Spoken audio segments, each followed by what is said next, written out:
بسم الله الرحمن الرحيم. بسم الله الرحمن الرحيم.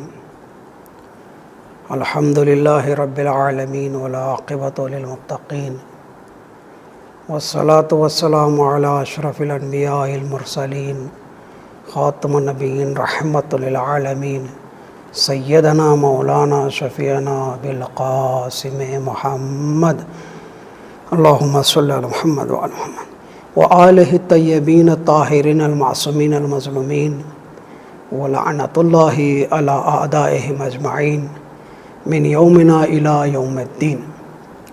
أما بعد فقد قال الله الحكيم في القرآن الكريم وهو أصدق الصادقين وقوله الحق. بسم الله الرحمن الرحيم. جاء الحق وزهق الباطل إن الباطل كان زهوقا. ناظرین کرام السلام علیکم ورحمۃ اللہ وبرکاتہ.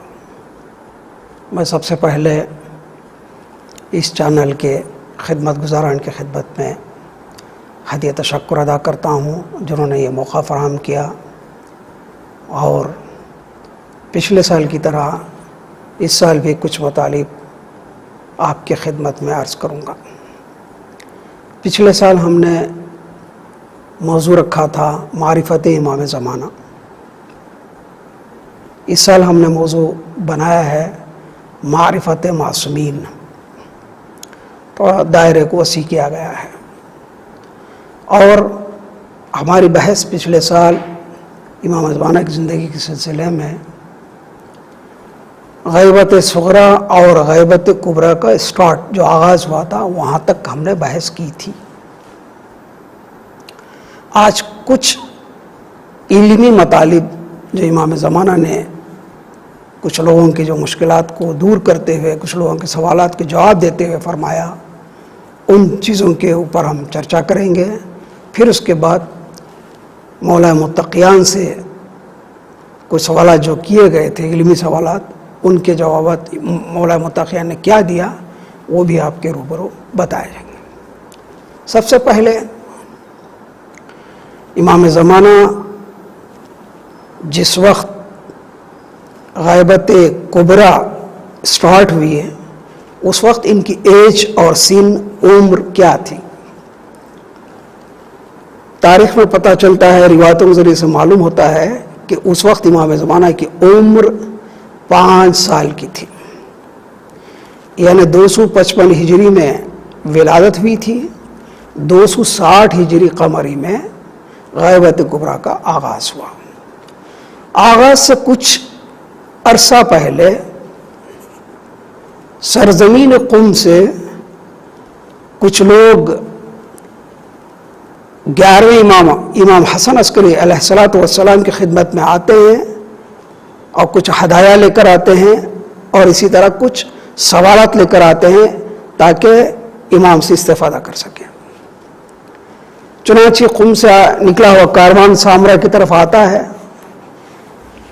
امام سے حاضر ہونے کی اجازت طلب کرتے ہیں، امام اجازت دیتے ہیں. گھر میں یہ کاروان داخل ہوتا ہے. داخل ہونے کے بعد امام اپنے پہلو میں ان لوگوں کو بٹھاتے ہیں. اس کے بعد امام ان سے مخاطب ہو کر فرماتے ہیں کہ آپ کے آنے کا مقصد کیا ہے. غیر امام پوچھ رہے ہیں کہ آپ یہاں پر کس لیے آئے ہو.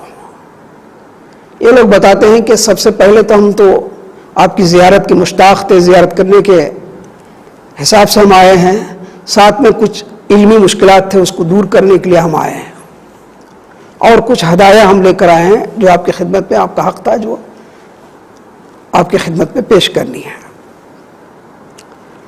امام نے کہا کہ وہ علمی سوالات کیا ہیں، آپ وہ سوالات کیجئے، جوابات ہم بتائیں گے. قبل اس کے کہ یہ سوالات شروع کرتے، امام زمانہ کی عمر اس وقت 5 سال کی تھی. 11ویں امام کے بازو یہ 12ویں امام تشریف فرما تھے، ایک نورانی چہرہ تھا، صرف 5 سال کی ایج تھی. قبل اس کے کہ وہ لوگ اپنے سوالات کو پیش کرتے، 12ویں امام آگے بڑھتے ہیں، ان کے سوالات کے ساتھ جوابات کا سلسلہ خود ہی شروع کرتے ہیں، یہاں تک کہ 40 سوالات اور 40 جوابات دیے گئے. یہ کاروان مبہوت ہوتا ہے کہ 5 سال کی عمر میں اتنا علمی تبحر اور سارے سوالات کا جوابات بنحو احسن امام جواب دے رہے ہیں. دیکھیں یہاں پہ رک کر ایک نقطہ آپ کے سامنے پیش کرنا چاہتا ہوں.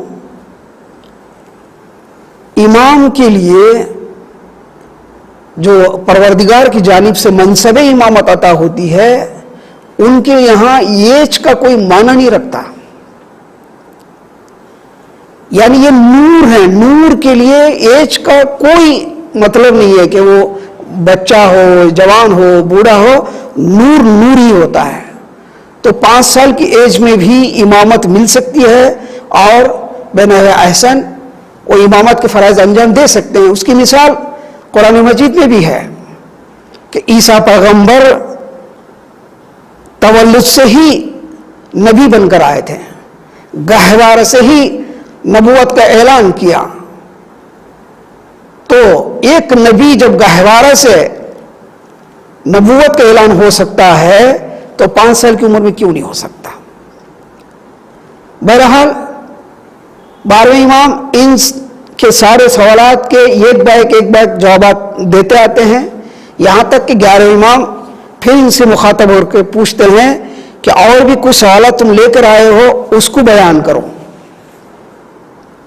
یہ لوگ مسکراتے ہیں، کہتے ہیں ہاں ہاں مولا کچھ سوالات اور بھی ہیں جو آپ کی خدمت میں پیش کرنی ہے. 11ویں امام نے کہا بسم اللہ.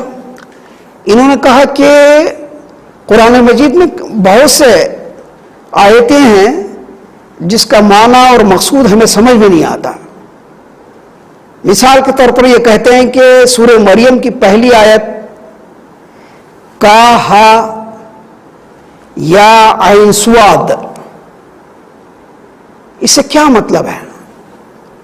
11 امام 12 امام سے مخاطب اور کہتے ہیں کہ آپ ان کا جواب دیجئے. 12 امام فرماتے ہیں، یعنی امام زمانہ جو 5 سال کی ایج میں تھے، سن میں تھے، ان کے اس سوال کے جواب میں فرماتے ہیں کہ یہ وہ آیت ہے جو پروردگار نے رموز کے طور پر، کوڈ کے طور پر جناب زکریا پیغمبر کو بتایا ہے. پھر ان لوگوں نے پوچھا کہ کیا زکریا پیغمبر کو بتایا ہے؟ امام نے کہا کہ زکریا پیغمبر نے اللہ تعالیٰ سے یہ درخواست کی کہ جب بھی ہمیں کوئی مشکل پیش آ جائے، پریشانی پیش آ جائے، ہم کیا کریں؟ پروردگار سے وہی ہوئی کہ اے زکریا جب بھی تم کسی پریشانی میں مبتلا ہو جاؤ 5 ہستیوں کا واسطہ دینا اور ان کے واسطے سے، ان کے صدقے سے آپ کی مشکل برطرف ہو جائے گی. پھر زکریا پیغمبر نے کہا کہ وہ 5 ہستیاں کے نام کیا ہیں؟ پروردگار کی جانب سے بتایا گیا ہے کہ پہلی ہستی محمد مصطفیٰ، دوسرا علی المرتضیٰ، تیسرے فاطمہ زہرا، چوتھے امام حسن مجتبیٰ، 5ویں امام حسین، انہیں پنجتن 5. جب پنجتن 5 کی جب تعلیم دی گئی زکریا پیغمبر کو، زکریا پیغمبر ہمیشہ جب بھی کوئی مشکل آتی تھی ان کے لائف میں، ان کی زندگی میں، فوراً ان 5 ہستیوں کا واسطہ دیتے تھے اور اپنی مشکلات کو دور کرتے تھے. لیکن پھر بعد میں زکریا پیغمبر پروردگار سے مخاطب اور کہتے ہیں کہ پروردگارہ ان 5 ہستیوں میں پہلے 4 ہستیوں کو جب میں نام لیتا ہوں تو ہمیں کوئی الجھن نہیں ہوتی، آرام کے ساتھ، سکون کے ساتھ ہم نام لے لیتے ہیں. لیکن جیسے 5ویں ہستی کا نام ہم لینا چاہتے ہیں زبان لڑکھڑا جاتی ہے، آنکھ مغزون ہو جاتے ہیں، دل بے چین ہو جاتا ہے. یہ کیا بات ہے؟ 5ویں ہستی یعنی امام حسین کا جیسے ہی نام لینا چاہتے ہیں بےتاب ہو جاتے ہیں، ہم پریشان ہو جاتے ہیں، مغزون ہو جاتے ہیں، غمزدہ ہو جاتے ہیں، ہماری حالت متغیر ہو جاتی ہے. خداوند متعال نے اس ٹائم پہ یہ ان کو تعلیم دی کا ہا یا عین سواد. پھر ان لوگوں نے پوچھا اس سے کیا مطلب ہے؟ امام زمانہ نے کہا کہ کا سے مطلب کربلا اور ہا سے مطلب شہادت، یا سے مطلب یزید کے ذریعے، عین سے مطلب